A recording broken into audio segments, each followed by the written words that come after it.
우리 사도신경으로 신앙 고백하시겠습니다. 나는 전능하신 아버지 하나님 천지의 창조주를 믿습니다.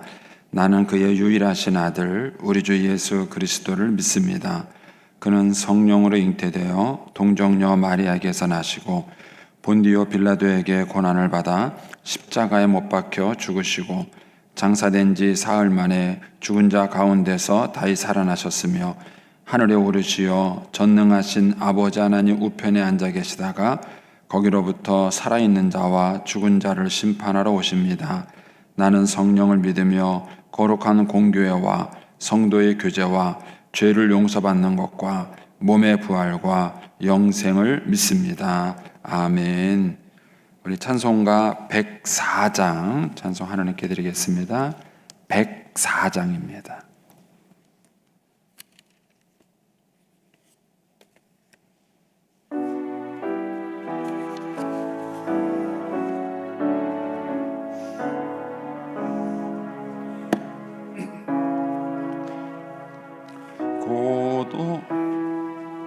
고도 서서 임마누엘 오구와 소서 이스라엘 그 포로 생활 고달파 메시아 기다립니다.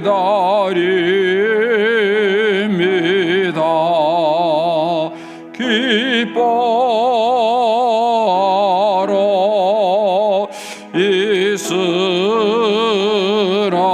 이스라엘 곧 오시리오 임마누엘 곧 오소서 지혜 주 오 만물 질서 주시고 참 진리의 길 보이사 갈 길을 인도하소서.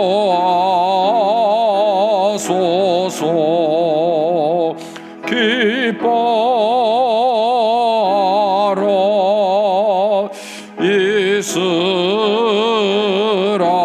이스라엘 곧 오시리오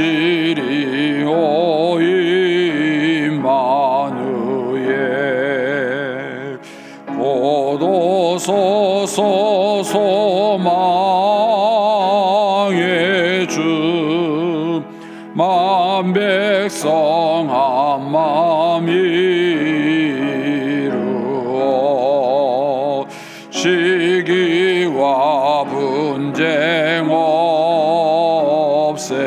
없애고 참 평화 채워주소서. 기뻐하라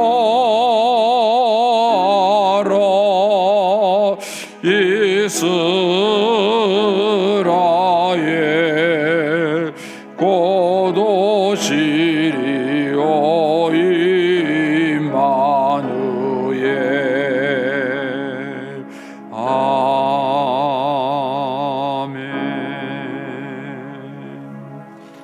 기도하겠습니다. 좋으신 아버지 하나님 은혜를 감사합니다.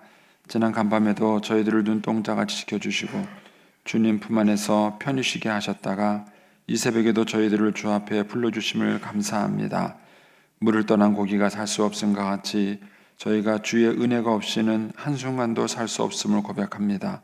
이 새벽에도 말씀과 기도 가운데 저희들을 만나주시며 주의 성령으로 충만케 하여 주옵소서. 기도의 영을 부어주시고 마땅히 간구할 것들로 기도할 수 있게 하여 주옵소서. 주님께 일천번제 예물과 또 성탄 감사 예물을 드립니다.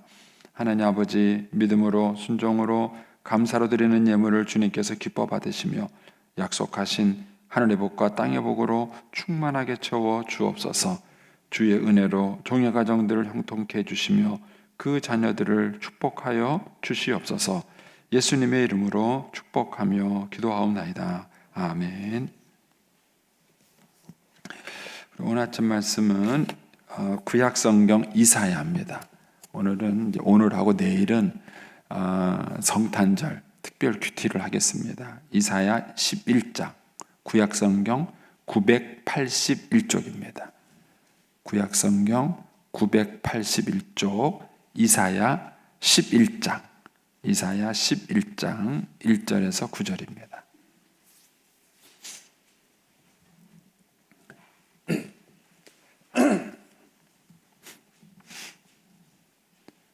구약성경 이사야 11장 1절에서 9절입니다. 981쪽입니다.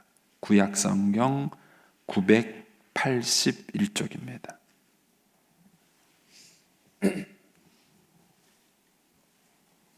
이사야 11장 1절에서 9절입니다.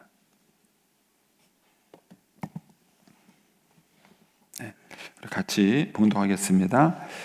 이새의 줄기에서 한 싹이 나며 그 뿌리에서 한 가지가 나서 결실할 것이요 그의 위에 여호와의 영 곧 지혜와 총명의 영이요 모략과 재능의 영이요 지식과 여호와를 경외하는 영이 강림하시리니 그가 여호와를 경외함으로 즐거움을 삼을 것이며 그의 눈에 보이는 대로 심판하지 아니하며 그의 귀에 들리는 대로 판단하지 아니하며 공의로 가난한 자를 심판하며 정직으로 세상의 겸손한 자를 판단할 것이며 그의 입에 막대기로 세상을 치며 그의 입술의 기운으로 악인을 죽일 것이며 공의로 그의 허리띠를 삼으며 성실로 그의 몸의 띠를 삼으리라.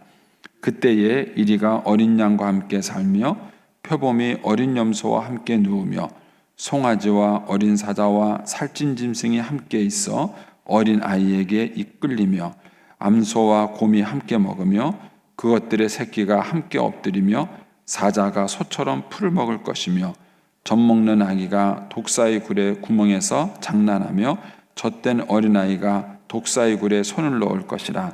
내 거룩한 산 모든 곳에서 해됨도 없고 상함도 없을 것이니 이는 물이 바다를 덮은 것 같이 여호와를 아는 지식이 세상에 충만할 것임이니라. 아멘. 이 새벽에도 주의 은혜와 축복이 함께 하시기를 축원합니다. 이제 오늘하고 내일은 성탄절 특별 큐티를 하고요. 다시 이제 주일날 욥기 말씀을 이렇게 보도록 하겠습니다. 이 이사야 11장의 말씀은 구약 성경에서 이제 예수님 메시아의 예언을 메시아가 올 것을 예언하는 몇몇 본문 중에 하나입니다. 이제 먼저 이 이사야 시대 때 이사야가 활동했던 배경을 보면 이제 이스라엘 백성들이 하나님 앞에 죄를 지어서 타락해가지고 이사야 시대 때 하나님께서 경고하시죠. 그래서 결국 그 경고를 듣지 않아서 이제 북이스라엘이 멸망하고 그다음에 이어서 남유다도 멸망하고 이제 이런 순서대로 멸망하는 시기에 이제 활동했던 선지자가 바로 이제 이사야입니다. 그래서 이제 이사야서를 보면은 하나님께서 그 시대를 책망하고 또 그 시대에 하나님 주신 메시지가 있으면서 그 시대에 주시는 그 메시지를 모티브로 해서 하나님께서 이제 메시아가 오는 것을 예언하는 겁니다. 그 마치 이제 그 시를 쓰는 사람들이 그 시를 적을 때 보면은 그 이제 그 시를 적는 그 어떤 모티브가 있잖아요. 예서 김서월래 진달래 한다. 그러면은 그 진달래를 가지고 이제 시를 짓지만 사실은 진달래를 노래하려고 하는 게 아니라 그 시 속에 담겨져 있는 그 시인의 어떤 마음이 담겨져 있는 것처럼 이 구약 시대의 예언서가 그렇습니다. 그 예언 시대가 그 선지자가 그 시대에 필요한 메시지를 전하면서 그 마치 시처럼 그 시대의 상황을 하나의 어떤 모티브로 해가지고 하나님의 마음을 담아서 이 이제 미래에 오는 그런 그 메시지를 전하는 담는 이제 그런 이중 메시지가 숨어져 있습니다. 요 이사야 11장이 그런 것입니다. 그래서 겉으로는 그 시대에 주시는 말씀이면서 동시에 이걸 계기로 해서 앞으로 하나님께서 이제 메시아를 보내신다라는 것을 담고 있는 이제 그런 내용의 말씀입니다. 이사야가 활동했던 그 시대에는 아하스라는 왕이 있었는데 이 아하스라는 왕은 타락한 왕이죠. 요시야 다음에 아하스가 있었고, 그 다음에 이 아하스 다음에 히스기야가 있었고, 히스기야 다음에 또 므낫세가 있으면서 이렇게 선한 왕, 악한 왕, 선한 왕, 악한 왕 이렇게 이제 반복되는 구조로 갔습니다. 그런데 이제 이 아하스라는 왕은 이제 그 하나님을 경외하지 않는 왕이었어요. 근데 이제 북이스라엘로부터 이제 침공을 받을 그런 위협이 있으니까 북이스라엘 위쪽에 이 아수르라는 거대한 강대국이 있었는데 그 강대국에 손을 뻗칩니다. 손을 뻗쳐서 자기들을 도와달라 이렇게 해서 그 아수르가 북이스라엘을 침략할 빌미를 만들어 줍니다. 그래서 결국은 그 아수르가 침략해서 북이스라엘을 멸망시키게 되는 이제 계기가 갖고 오게 되고, 그 북이스라엘이 이제 유다까지도 침공하게 되는데 그때의 왕이 히스기야죠. 그러니까 우리가 잘 아는 것처럼 히스기야가 하나님께 기도해서 그 18만 명의 그 아수르 군대가 전염병에 의해서 죽습니다. 이제 이렇게 해서 이제 하나님께서 위기로부터 구하지만 그 므낫세라는 왕에 의해서 다시 또 타락해서 징계를 받고 결국은 이제 남유다도 멸망하는 이런 역사의 흐름으로 갑니다. 이제 그 시대에 이제 이사야가 외친 메시지가 요 11장의 메시지입니다. 자, 이제 그런 배경을 보시고 이제 보시면 1절입니다. 이새의 줄기에서, 이새는 다윗의 아버지죠. 그러니까는 이새의 줄기라는 얘기는 다윗의 후손을 말하는 겁니다. 이새의 줄기에서 한 싹이 나며 그 뿌리에서 한 가지가 나서 결실할 것이요, 이렇게 말을 합니다. 이사야 시대 때 그 아하스라는 타락한 왕이 있어서 그 시대가 어려움을 겪을 때 결국은 이제 그 시대를 해결할 수 있는 방법은 선한 왕이 태어나는 거예요. 이제 그 사람이 히스기야죠. 히스기야는 믿음으로 이제 이 나라를 잘 다스려서 한순간은 좀 나라를 평온하게 끌었어요. 그러나 이제 결국은 이제 히스기야가 죽자 다시 이제 어려움을 겪게 됐는데, 하나님께서 히스기야를 보낼 것에 대한 일종의 예언입니다. 이 말씀은. 그러나 단순히 그 시대에 대한 메시지일 뿐만 아니라 앞으로 이 다윗의 후손 가운데서 하나님께서 메시아를 보낼 것이라는 그런 예언도 이 속에 동시에 담고 있는 것입니다. 왜냐하면 그 뒤에 있는 내용은 히스기야가 할 수 있는 내용이 아니에요. 시적인 언어로 이렇게 표현해서 말을 했지만은 이것은 히스기야가 이룰 수 있는 내용이 아니기 때문에 이것을 완벽하게 이룰 수 있는 것은 메시아가 오셔서 이 일을 이루는 것입니다. 그래서 이제 1절에 보시면 이새의 줄기에서 한 싹이 나며 그 뿌리에서 한 가지가 나서 결실할 것이요. 그러니까 결국 다윗의 후손 가운데서 하나님께서 메시아를 보낼 것이다 라는 이 예언을 하게 된 것이고, 이것이 700년 후에 이제 신약 시대에 와서 예수님의 탄생으로 이 예언이 성취되는 이제 그런 결과를 이제 보게 되는 것입니다. 그래서 그 이제 후손이 어떤 일을 할 것인가? 2절에 가면 그의 위에 여호와의 영이 강림하실 것이다 하는 거죠. 그 여호와의 영이 바로 성령인데 그 성령을 여러 가지로 표현했어요. 여호와의 영, 지혜와 총명의 영, 모략과 재능의 영, 지식과 여호와를 경외하는 영, 이렇게 네 가지로 성령님을 표현했어요. 그래서 우리가 이제 보통 그 어떤 사람한테 이렇게 별명을 붙이면 그 별명은 그 사람의 특징을 나타내잖아요. 뭐 꺽다리, 그럼 뭐죠? 키가 크다, 뭐 난쟁이, 그러면 키가 작다, 뭐 이런 이제 별명을 붙이는 것처럼 이 성령님에 대한 이런 여러 가지 묘사가 성령님이 하시는 일을 나타내는 거예요. 성령님이 하시는 일을 나타내는 겁니다. 거듭 말씀드리지만 우리나라는 이 무속적 배경에서 이 기독교 신앙이 전파돼서 복음이 전파됐고, 초창기에 1세대 때 한국 교회에 그 이제 성령의 은혜로 기적이 나타나다 보니까는 이 성령님의 역사를 너무 무속적으로 설명하는 경향이 우리 한국 교회에 있어요. 그런데 성경에 나타나는 성령님은 어떤 성령님이냐? 지혜와 총명의 영이에요. 모략과 재능의 영이에요. 지식과 여호와를 경외하는 영이에요. 그래서 성령님이 우리에게 오시면 우리를 깨닫게 하시고 지혜롭게 하셔요. 그래서 이 성령님이 하시는 가장 중요한 역할 가운데 하나예요. 그래서 우리로 하여금 하나님에 대한 지식과 그 은혜가 확장될 수 있도록 도우시는 분이 성령님이세요. 근데 한국교회가 이 부분과 너무 멀리 동떨어진 성령님의 역사를 설명하다 보니까 이런 바탕에서 기생한 것이 뭐냐면은 이단들이에요. 사이비 이단들이 이런 잘못된 바탕에서 이런 것들이 기생하게 된 것입니다. 그래서 성령님이 오셔서 하시는 역사가 뭐냐 이런 거예요. 그래서 예수님의 그 사역 가운데 이런 걸 보면은 예수님이 참 그 바리새인들의 이런 모함과 논쟁 속에서도 굉장히 지혜롭게 이 모든 것들을 처리하시고 이끌어 가시는 것들을 볼 수 있습니다. 어쨌든 메시아의 특징 중에 하나는 뭐냐면은 성령이 그 위에 임하시는 겁니다. 이것이 예수님 시대에 어떻게 났죠? 예수님이 공생애를 시작하기 위해서 세례를 받고 올라오실 때 성령이 비둘기같이 그 위에 임하셨어요. 그래가지고 성령의 능력으로 예수님이 사역을 하셨다는 것을 알 수 있습니다. 그래서 사도행전에서도 보면은 예수님의 사역을 요약할 때 하나님이 나사렛 예수에게 성령을 기름 붓듯 하셨음에 그가 두루 다니며 선은 일 행하사 이렇게 표현합니다. 그래서 성령의 능력으로 예수님이 사역했음을 이렇게 보여주고 있습니다. 자, 그래서 이제 3절 이하부터가 이제 그 성령님이 하신 일이에요. 성령님이 하시는 일이고 쭉 그 결과가 나타나는데 3절부터 5절까지는 공의로 세상을 다스리시는 이제 메시아에 대한 얘기를 해주고 있습니다. 그리고 6절부터 9절까지는 그 결과예요. 공의로 다스리시는 메시아가 통치하심으로 어떤 나라가 이루어지느냐 그것이 6절부터 9절까지의 내용입니다. 이것이 이제 오늘 본문의 구조와 흐름입니다. 여기까지 이해가 되셨죠? 내용이요. 네. 그러면 이제 이 말씀을 좀 묵상을 한번 해보겠습니다.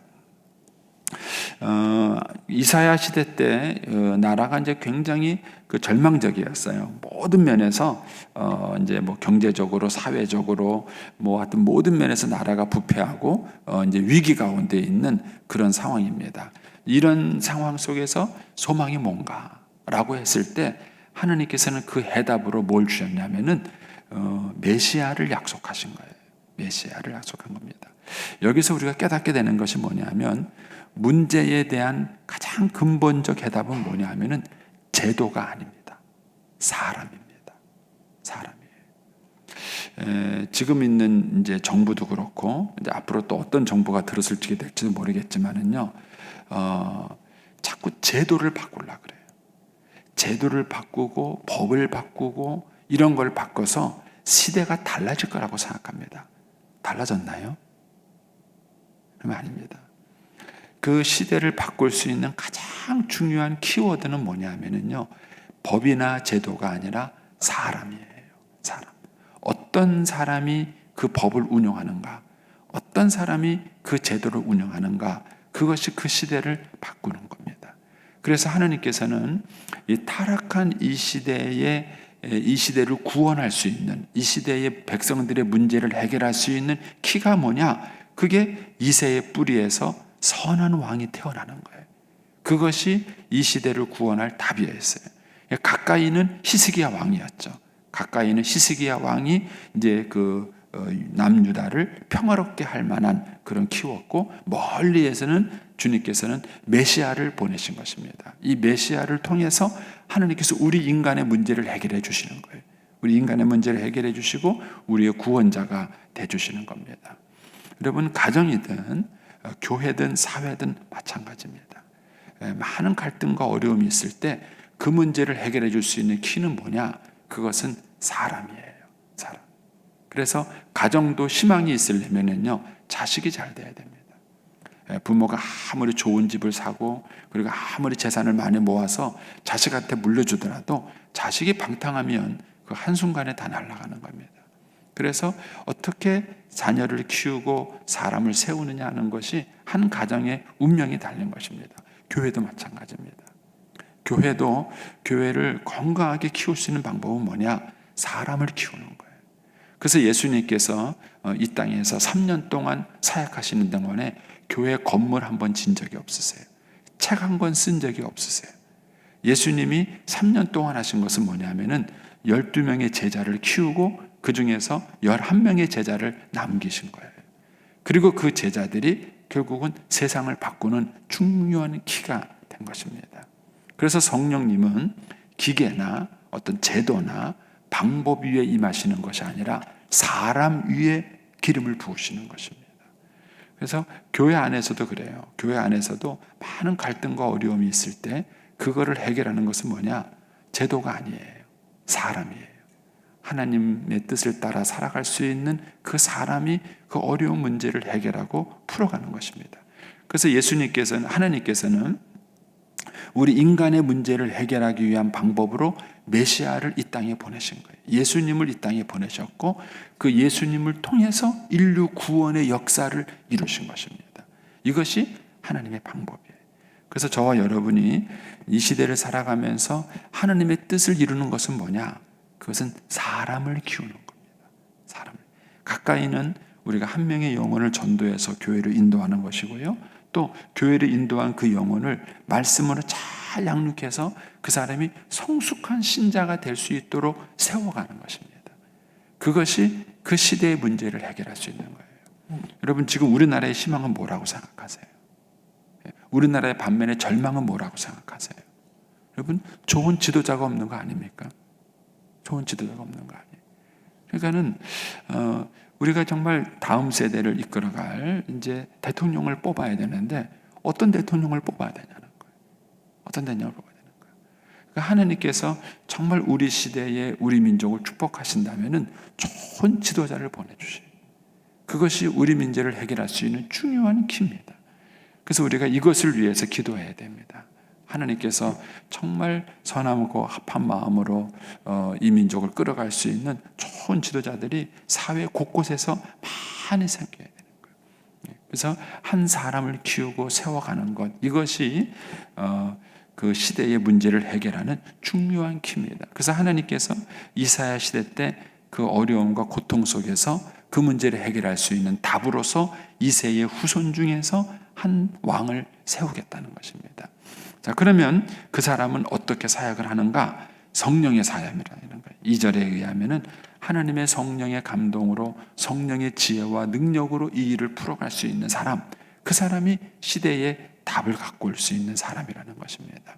그러니까 우리가 우리의 자녀들을 잘 키울 때 그 자녀들이 정말 이 세상에서 지혜롭고 선한 사람으로 살아갈 수 있는 것이 뭐냐?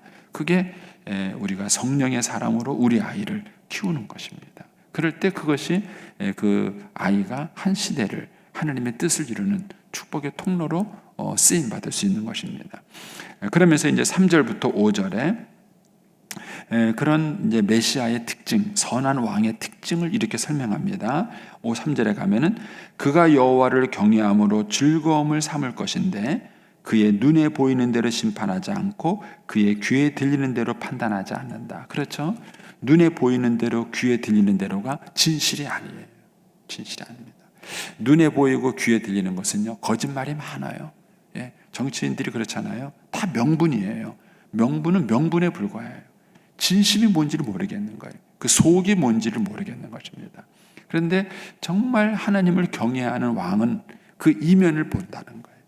눈에 보이는 대로 귀에 들리는 대로가 전부가 아닌 거예요. 진실이 뭔가 그 이면을 볼 수 있는 눈이 있다는 것입니다. 그래서 어떻게 하는가? 4절에 가면은요, 공의로 심판하고 정직으로 판단해요.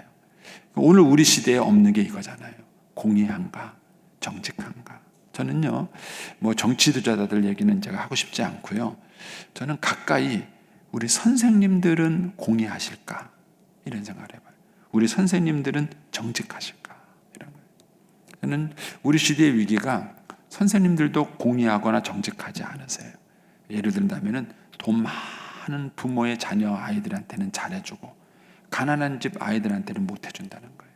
제가 밀양에 있을 때 그 밀양 교회가 약간 이제 외진데 교회가 먼저 세워졌어요. 그리고 난 다음에 이제 아파트가 들어서면서 그 지역이 발전을 했어요. 그런데 이쪽에는 이제 뭐라 그래야 되나요? 그냥 그 분양해서 만든 아파트고요. 이쪽에는 주공에서 세운 소위 말하는 서민 아파트가 생긴 거예요. 그리고 그 사이에 학교가 세워졌어요. 그러니까 이제 아파트가 세워지고 인구가 늘어나다 보니까는 이제 학교가 뒤늦게 생긴 거예요. 학교가 뒤늦게 생긴 거예요. 근데 이 학교에 요쪽 그 아파트에 있는 애들도 오고 요쪽 아파트 애들도 오는 거예요. 근데 이쪽 아파트 엄마들이 뭐라 그러냐면 주공 아파트 애들하고 놀지 마라 이런 거예요. 그쪽에는 가난한 아이들이 오는 거예요. 그래가지고 이쪽 있는 이 아파트 그 주민 엄마들이요, 저 가난한 집 애들하고 놀지 말라는 거예요. 제가 이제 그 소식을 듣고 제가 우리 교인들한테 뭐라 그랬어요. 그 당시 죄송합니다. 아직까지 우리 교인 교인데 여러분도 그러느냐? 여러분도 학교 가서 주공 아파트 애들하고 놀지 말라고 그렇게 말하느냐? 그러는 거예요. 그러니까는 우리 아이들이 어렸을 때부터 공의와 정직을 배워야 되는데 불의를 배우는 거예요. 우리 선생님은 돈 많은 선생님을 좋아해. 우리 선생님은 전 엄마 아빠가 저런 애들만 좋아해. 이거를 애들이 어렸을 때부터 느껴야 되겠냐는 거예요. 어렸을 때 그걸 느끼고 그런 부당한 차별을 받는 것을 아이들이 어렸을 때도 배우면서 크느냐. 저는 그래서 저는 우리 사회는 막 정치인들만 욕하는데 정치인들만의 문제가 아니에요. 정치인들만 욕해서 이런 문제가 절대 생기지 않습니다.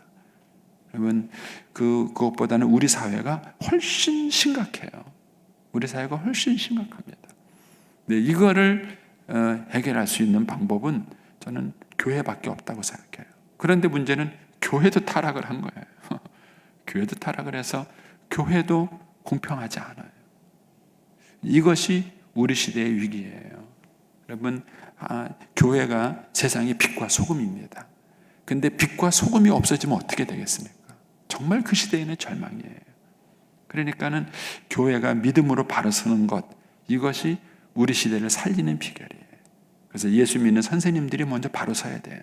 그래서 예수 믿는 선생님들이 좀 수고롭고 힘들더라도 여기서 말하는 것처럼 공의로 심판하고 정직으로 판단을 해야 돼요. 그래서 세상이 불의하지 않게 만들어야 하는 것입니다. 이런 일들이 있을 때 이제 어떤 일이 나는지 다시 한번 4절 5절을 좀 읽어보겠습니다. 공의로 가난한 자를 심판하고 정직으로 세상에 겸손한 자를 판단하고 그 입의 막대기로 세상을 치며 그 입술의 기운으로 악의를 죽이는 것이요. 결국 그 입의 기운이 뭐예요? 하나님의 말씀이에요. 이 세상을 바르게 세울 수 있는 것은 뭐냐면은 하나님의 말씀입니다. 말씀이 모든 사람들의 마음속에 있어야 되는 것이죠. 그래서 5절에 가면은 공의로 그의 허리띠를 삼으며 성실로 그의 몸의 띠를 삼으리라. 그래서 공의와 정직과 성실이 중요한 가치예요. 1등이 중요한 가치가 아니에요. 1등이 중요한 가치가 아니라 공의와 정직과 성실이 중요한 가치입니다. 근데 이것이 어떻게 세워져 가고 만들어 가는가 하는 것이죠. 그리고 이제 하나님이 보내시는 메시아는 바로 이제 이런 특징이 있는 것입니다. 그리고 그 메시아가 세상을 다스릴 때 어떤 일이 벌어지느냐? 6절 이하의 나라가 보여져. 그걸 한마디로 평화의 나라다. 그래서 예수님을 평화의 왕이다, 평강의 왕이다 이렇게 표현해요. 그림 같은 얘기죠. 거기 보면 그때가 언제입니까? 하나님이 보내시는 이 메시아, 이 평강의 왕이 와서 이 세상을 다스릴 때에 어떤 일이 벌어지느냐 이런 거죠. 그때에 어떤 일이 벌어지냐? 이리가 어린 양과 함께 살고 표범이 어린 염소와 함께 눕고 송아지와 어린 사자와 살찐 짐승이 함께 있어. 그래서 어린아이에게 이끌리고 이게 가능할까요? 이게 정말 지적인 언어로 표현한 겁니다. 이런 어떤 평화의 나라, 이런 나라가 임할 수 있는가? 우리가 꿈꾸는 하나님의 나라가 바로 이런 나라예요. 하나님께서는 이런 나라를 세우시기를 원하셨고요. 이렇게 완벽하게 세워지는 나라를 우리는 천국 가서 경험하게 될 것입니다. 그러나 우리가 지금 마태복음 13장에서 배우는 것처럼 하나님은 이 천국에 대한 시작이 이 땅에서 되기를 원하시는 거예요. 이 땅에서 되기를 원하시는 겁니다. 이런 모습들이 이루어질 수 있을 것인가? 여러분, 선교사님들이 와가지고 이런 모습의 일부를 우리나라에서 만들어낸 거예요. 여러분들은 지금 시대에 사셔서 잘 모르지만 선교사님들이 이 땅에 왔을 때는요 남녀 차별이 심하던 시절이었어요. 그런데 선교사님들이 오셔서 복음을 전해서 그 남녀 차별을 없앤 거예요. 신분 차별이 심하던 시대였어요. 예. 그래서 결국은 백정을 구분하고 양반 쌍놈을 구분하고 그런 시대예요. 여러분, 그 흔적이 지금도 남아 있어요. 저는요, 장례식 때마다 가면은요, 그 위패에다가 무슨 공, 무슨 공이 무슨 뜻인지 아세요? 선비라는 뜻이에요. 선비. 아직까지 그거 써먹어요. 선비가. 여러분, 그것보다 중요한 게 성도입니다. 성도. 이게 중요하죠. 무슨 공, 무슨 유씨지만. 여러분, 조선 왕조 500년이 멸망한 지가 언제입니까? 그거 나라가 멸망한 지가 언젠데 아직까지 무슨 선비, 무슨 공, 이걸 아직까지 따지고 있어요. 기가 막힌 얘기 아닙니까? 이렇게 뿌리 깊은 이 사고방식을 바꿀 수 있었던 것, 이 짧은 역사 속에서 이 신분의 차별, 남녀의 차별, 이런 것들을 바꾼 것이 복음이에요. 선교사님들이 와서 이걸 바꾼 겁니다. 그러니까 이런 그림과 같은 세상을 지금 만든 거예요. 아마 조선시대 때 살던 여성분들이나 상놈들이 와서 이 시대를 보면은요, 천국이라 그럴 거예요. 그런 분들이 와서 이런 시대를 보면, 우와, 세상 정말 천국이라고 이렇게 말하지 않겠어요? 그러니까는 복음이 이런 능력을 이뤄내는 거예요. 주님께서 이제 그 얘기를 하시는 것이죠. 7절에 암소와 곰이 함께 먹고 그것들의 새끼가 함께 엎드리고 사자가 소처럼 풀을 먹고 젖 먹는 아이가 독사굴에서 장난하고 젖된 어린아이가 독사굴에 손을 넣을 것이다. 저도 이제 20개월 된 우리 손녀가 있다 보니까 그냥 다치는 게 문제예요. 얘는 뭐 무섭고 다치고 아무것도 모르니까 막 천방지축으로 뛰어다니잖아요. 근데 그거 다칠까 봐 막 조심시키는 게 그게 문제인데, 이제 그런 것 때문에 다칠 일이 없는 세상이 온다는 것이죠. 이런 정말 꿈 같은 세상을 하나님께서는 예수님을 통해서 실현하시겠다고 우리에게 말씀하시는 것입니다. 바로 그 예수님이 오신 날이 성탄절입니다. 저는 저와 여러분들이 정말 이 진정한 성탄의 메시지를 경험할 수 있게 되기를 바라고요. 우리가 먼저 메시아를 만나서 우리 자신이 먼저 이런 평안을 경험하고, 또 우리가 또 이 메시아를 닮은 사람이 되어져서 우리가 속하는 공동체를 바꿔가는 그런 이제 축복의 통로. 그래서 주님이 이제 천국에 대한 비유를 얘기하셨잖아요. 우리가 하는 시작은 누룩처럼, 겨자씨처럼 작은 시작이에요. 별 볼 일 없는 것 같은 시작이에요.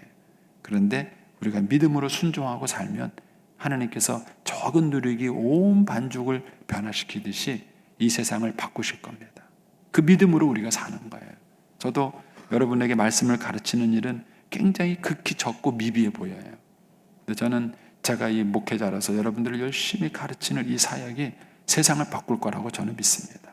그러니까 하나님께서 우리 각 사람을 통해서 이런 역사를 이루시는 것입니다. 그리고 메시아를 통해서 이 시골 시작된 거예요. 사실 이 말씀을 갖고 곰곰이 묵상을 해보면요, 예수님이 태어날 때 굉장히 여린 어린아기를 태어났잖아요. 굉장히 적게. 근데 그 어린아기의 몸으로 태어난 예수님, 그 메시아가 오늘날 세상을 바꾸고 있는 것입니다. 저와 여러분에게 이 믿음과 이 축복이 있게 되기를 축원합니다. 기도하겠습니다.